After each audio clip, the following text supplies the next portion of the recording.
কয়েকটি গ্রুপের খুব চক্রান্ত, গভীর চক্রান্ত, যে চক্রান্তটি 3 থেকে 4 বছর ধরে ম্যাচিউর হয়েছে, 2024-এ এসে সেটা পূর্ণাঙ্গ রূপ পেয়েছে এবং সফল হয়েছে। মঞ্জুর হ্যাঁ, ভাই, আপনি যেটা বলছিলেন সেই ঘটনাটি সম্পর্কে আমি জানি। সেই ঘটনাটির আরেকটি আরো উন্নত একটি সেকশন তৈরি হয়েছিল ভারতে, রাইট টু নো।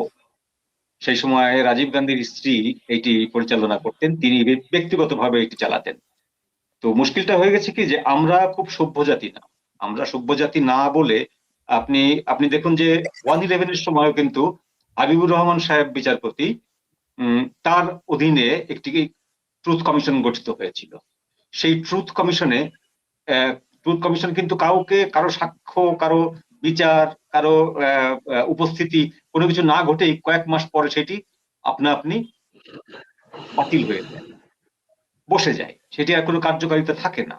তো বাংলাদেশে আপনি যে কথাটি লিংকন ভাই বললেন যে আহ, অপরাধ নির্ধারণ করছে কে? অপরাধ নির্ধারণ করছে, অপরাধ সংগঠিত করেছে যাকে বলা হচ্ছে তার থেকে 10 গুণ বেশি অপরাধকারী একটি রেজিম। তারা অপরাধী নির্ধারণ করার জায়গায় বসে আছে। তো সেইখানে যদি একজন ব্যক্তিও বলে যে হ্যাঁ, আমরা গত 16 বছরে এই ভুল করেছিলাম, আমাদেরকে মাফ করে দেন, তার মানে ওই একজন ব্যক্তির বক্তব্যটাকে দলের বক্তব্য হিসাবে প্রচার করে তখন তিনি বিশ্বময় প্রচার করতে পারবেন যে হ্যাঁ, এই দেখো, আওয়ামী লীগ নিজেই এখন স্বীকার করছে যে তারা দেশে স্বৈরশাসন চালু করেছিল এবং ফ্যাসিবাদ কায়েম করেছিল। এইরকম একটা প্ল্যান তার ভিতরে আছে। ডক্টর ইউনূস উইদাউট স্বার্থ কোনো কাজ করেন না, উইদাউট চক্রান্ত কোনো কথাও বলেন না। তার প্রতিটা কথার পেছনে একটা গূঢ় রহস্য থাকে, একটা উদ্দেশ্য থাকে। তো এখন ধরুন যে রিকনসিলিয়েশনের বিষয়টা আসছে, কেন আসছে? অপরাধ অপরাধ কখন হবে? যখন দেশের জনগণ আজকে, যেমন ইরানের কথাটা আমি এক লাইনে বলি, যে ইরানের জনগণ 46 বছর ধরে এই শাসন কিন্তু সহ্য করে এসছে। এটা তো ওদের ইউজ টু হয়ে যাওয়ার কথা, তাই না? 6টা দশকে কতগুলো প্রজন্ম এসছে, তাদের কাছে এই শাসনটা ইউজ টু হয়ে যাওয়ার কথা। এই শাসন বিরোধী আন্দোলন কিন্তু এটা হচ্ছে না। তারা আন্দোলন করছে কোথায়? তারা আন্দোলন করছে তাদের পেটে ভাত নেই, পরিষ্কার হিসাব। তাদের পেটে ভাত নেই, তাদের স্কুলের বাচ্চার ফি দিতে পারছে না, তারা ইলেকট্রিক বিল দিতে পারছে না, তারা রাস্তায় নেমেছে বাঁচার জন্য। তো এরকম একটি চরম অর্থনৈতিক দুরবস্থার সময় যখন তারা রাস্তায় নেমেছে এবং পাখির মতো গুলি করে মারা হচ্ছে, সেই সময় এই আন্দোলনটাকে দমন করাটাকে আপনি অপরাধ বলতে পারেন, বিকজ অফ এটা জনগণের আন্দোলন। আর যদি আপনি বাংলাদেশের ক্ষেত্রটা বলেন, এটি লিখমন ভাই বলে দিয়েছেন, আমি ডিটেলে বলছি না, যে এটি কয়েকটি গ্রুপের খুব চক্রান্ত, গভীর চক্রান্ত, যে চক্রান্তটি 3 থেকে 4 বছর ধরে ম্যাচিউর হয়েছে, 2024-এ এসে সেটা পূর্ণাঙ্গ রূপ পেয়েছে এবং সফল হয়েছে। এই চক্রান্তের পেছনে শিল্প সাহিত্যিক থেকে শুরু করে একেবারে সমাজের শীর্ষ ব্যক্তি পর্যন্ত আছে। এর পেছনে কোনো অশিক্ষিত ব্যক্তি নেই। এই চক্রান্তের পেছনে কৃষক, শ্রমিক, মজুর, গতর খাটা কোনো মানুষ নেই।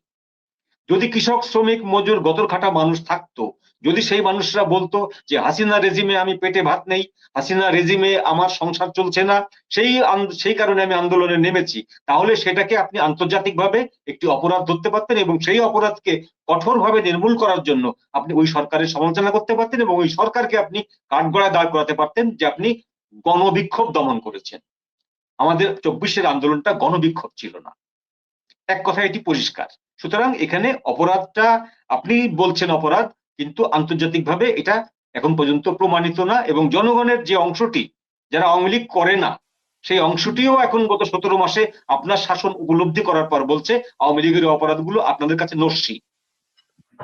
আওয়ামী লীগ যদি কোনো অপরাধ করেও থাকে, ওই 24 শেষের দিকে এসে পুলিশকে যদি হত্যার নির্দেশ দিয়েও থাকে, পুলিশকে হত্যার নির্দেশ কেন দেওয়া হয়? এটা নিয়ে আমরা বহুবার কথা বলেছি। আমার একাধিক সহবক্তা এটা নিয়ে কথা বলেছে যে একটা সরকার যখন তার বিরুদ্ধে আন্দোলন হয়, সরকারের সম্পদ নষ্ট হয়, সরকারকে তখন অন আর্মস ব্যাপারটা হ্যান্ডেল করতে হয় এবং সরকারকে এটা বলা লাগে না।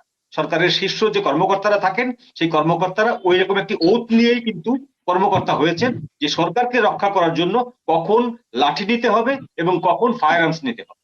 এই পার্থক্যটা কিন্তু ওই অফিসাররা জানেন বলেই তারা শীর্ষ কর্মকর্তা। তো কোনো শীর্ষ কর্মকর্তাকে শেখ হাসিনা বলতে হয় নাই যে অমুক আন্দোলনটা আপনি লাঠি দিয়ে দমন করুন, তমুক আন্দোলনটা আপনি ফায়ার আর্মস দিয়ে দমন করুন।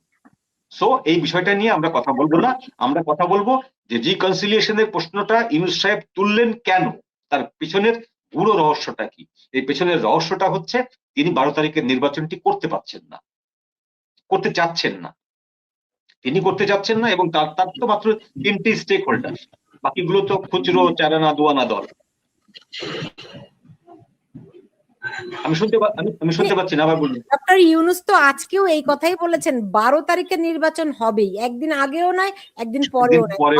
এবং এই কথাটাকে বেস করে আমি বলছি যে আপনাকে তো কেউ বলেনি যে আপনি 12 তারিখে 11 তারিখে কেন করবেন না, আপনাকে কেউ এটাও বলেনি আপনি 13 তারিখে কেন করবেন না। আপনি ডিক্লেয়ার দিয়েছেন 12 তারিখে নির্বাচন, ঠিক আছে। আমি এবার আপনাকে একটা প্রশ্ন করি। আমাদের প্রধান নির্বাচন কমিশনার একটি বিবৃতি দিয়েছিলেন গত 1 মাস আগে, নির্বাচনের নির্ঘণ্ট, আমরা যেটাকে বাংলায় বলি নির্বাচনের নির্ঘণ্ট, কবে থেকে প্রার্থী শুরু, কবে থেকে প্রত্যাহার শুরু, কবে কি, একদম ডিটেইল দিয়েছিলেন। 12 তারিখে এসে নির্বাচন, ভোট গণনা কবে তা কিন্তু তিনি বলেননি, ফলাফল কবে ঘোষণা তাও কিন্তু বলেননি।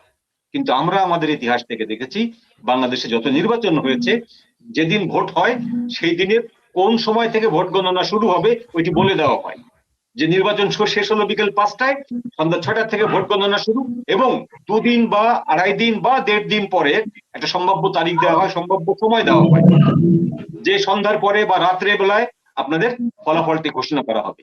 আজকের এইবারকার নির্বাচনে আপনি দেখবেন 12 তারিখে এসে স্টপ হয়ে গেছে ট্রেনটা, আর চলেনি। দ্যাট মিনস 12 তারিখে ভোট হলো, আপনি ভোট করালেন, আপনার 3টে মাত্র স্টেক হোল্ডার তো, জামাত, বিএনপি আর এনসিপি, এই 3টে স্টেক হোল্ডারকে দিয়ে আপনি ভোট করালেন, একটা প্ল্যান ওয়াইজ ভোট করালেন, করানোর পর দেখলেন যে আপনার মন মতো দলটি ক্ষমতায় যাচ্ছে না, তখন একটা বার্গেনিং পজিশন সৃষ্টি হলো। সেই বার্গেনিং এর সমাধান যদি আপনি করতে পারেন তাহলে আপনি রেজাল্ট ডিক্লেয়ার করবেন, আর বার্গেনিং এর সমাধান যদি আপনি করতে না পারেন আপনি রেজাল্ট ডিক্লেয়ার করবেন না। তাহলে কি এটাকে আমরা নির্বাচন বলবো? কোনোভাবেই না। এইরকম একটি সিচুয়েশন তৈরি করার জন্য উনি এই 11 না 13 না 12 তারিখেই নির্বাচন হবে এই শব্দটি ব্যবহার করেছেন। আমি এখানে আরেকটু কথা যোগ করি, উনি জাপান যাবেন মার্চ মাসে, ওনার প্রেস উইং থেকে উনি কোন প্রটোকলে জাপান যাবেন এইটা কিন্তু উচ্চারণ করা হয়নি। উনি তত্ত্বাবধায়ক সরকার প্রধান হিসেবে জাপান যাবেন, না গ্রামীণ ব্যাংকের প্রধান হিসেবে যাবেন, না বাংলাদেশের প্রাক্তন তত্ত্বাবধায়ক সরকার প্রধান হিসেবে যাবেন, এটা কিন্তু মেনশন করা হয়নি। দ্যাট মিনস মার্চ মাসেও উনি প্রধান উপদেষ্টা পদে আসীন থাকছেন। কিভাবে থাকছেন যদি 12 তারিখে নির্বাচন হয়? কিভাবে থাকছেন?